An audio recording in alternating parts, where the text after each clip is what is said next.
Namaskaram everyone, this is Vishwaksen and welcome to Vaka Talks. I want to launch this channel by sharing with you a story from the Puranas. This story is of Dakshayagnam. I know there are a lot of scholars and experts on Puranas and Dakshayagnam and they have written a lot of commentaries on it. This is in no way taking away from those interpretations. This is the lesson I feel that Lalita Ammavaru wanted me to learn and I want to share it with you. Let me narrate the story briefly and then we will go back and analyze the events. So, Ma Sati was the daughter of Daksha Prajapati. Ma Sati has chosen Lord Shiva as her husband. Daksha is not happy about it. Over here, he tries to establish himself as the authority over his daughter. He does not respect her choices. He does not validate her feelings. He wanted to establish himself as the authority. He does not give her her independence. But Ma Sati is a strong person and she insists on marrying Lord Shiva and she marries him. Later there have been a few events where Daksha's ego was hurt. In all these events, he was trying to establish himself as the superior person in over various people where he had no authority. And in these instances, Lord Shiva was present and put a stop to it.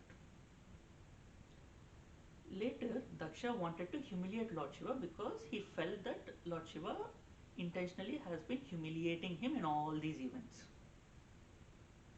So he wants to perform a yagnam and not invite Lord Shiva and thus humiliating him. Ma Sati learns about this yagnam and she insists on attending it. Lord Shiva tries to convince her to not because they were not invited. But Ma Sati insists and she goes, and when she goes to her father's house, she is not welcomed. Because Daksha has already warned his wife and kids to not welcome her, not entertain her. She feels humiliated and then she learns that the yajna was intended to humiliate Lord Shiva. She is enraged. She proclaims that she does not want to be Dakshayani anymore, Dakshayani meaning the daughter of Daksha. And then she invokes fire and she immolates herself, thus destroying the sanctity of the event. Later she is born as Parvati and she marries Lord Shiva again. So that's another story. Our story ends after she immolates herself. Let us go back and analyze these events. Ma Sati has chosen Lord Shiva as her husband. Daksha has no reason to not bless this couple other than he knows that he cannot establish himself as authority over there. He has established himself as the supreme in all his other children's marriages, and he continuously tries to show that he is supreme. Over here with Lord Shiva that is not possible and he knows that. So he does not want his daughter to marry Lord Shiva. But Ma Sati is a strong person. She is strong and she marries her choice. Then Daksha's ego was hurt repeatedly because every time he tried to establish himself as an authority and demand respect, he's always testing his priority everywhere, which is not healthy. He has grown to be a very toxic person. And in all these events, Lord Shiva was there and Daksha wasn't able to establish himself as the authority and his ego was hurt. So he wants to humiliate Lord Shiva. When he wants to perform this yagnam with the intention of humiliating Shiva, does Ma Sati not know about it? She is Srimata Sri Maharagni Srimat Simhasaneswari.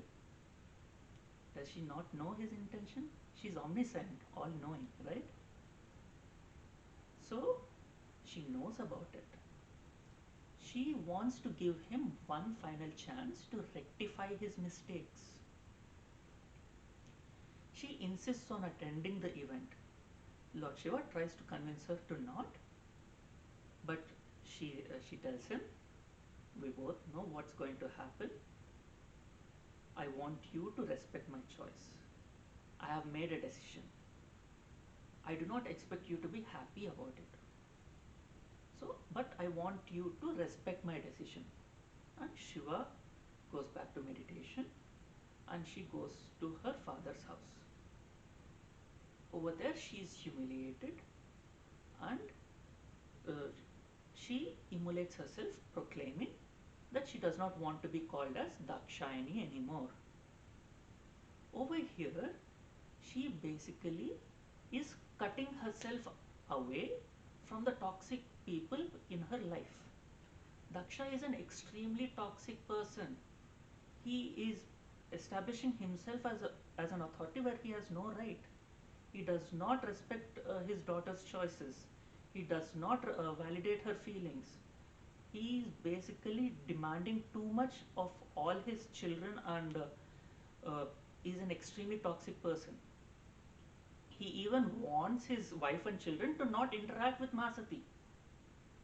So basically, he's controlling a lot of people where he should not. A healthy person would never do such a thing. He is an extremely toxic person over here. So Masati cuts him away from her life and in turn also distancing herself from his enablers. His wife and kids, they are his enablers because whether or not they like it, they were supporting him. So, and enabling him as well. So, through this, the lesson we can learn is that we need to consciously make an effort to cut the toxic people out of our lives. And it feels like we are killing ourselves and after we have cut them out, it feels like we are taking a rebirth. It takes a lot of emotional trauma and even physical, we feel a physical pressure throughout our relation with these toxic people. After we cut them out, it feels like we are taking a rebirth. We feel very fresh, we feel rejuvenated. So we need to take conscious effort, we need to put conscious effort into cutting these toxic people out and distance ourselves from the enablers of the toxic people. So this is the lesson I feel that we can learn from this event, and please share your opinions in the comment section below. Thank you.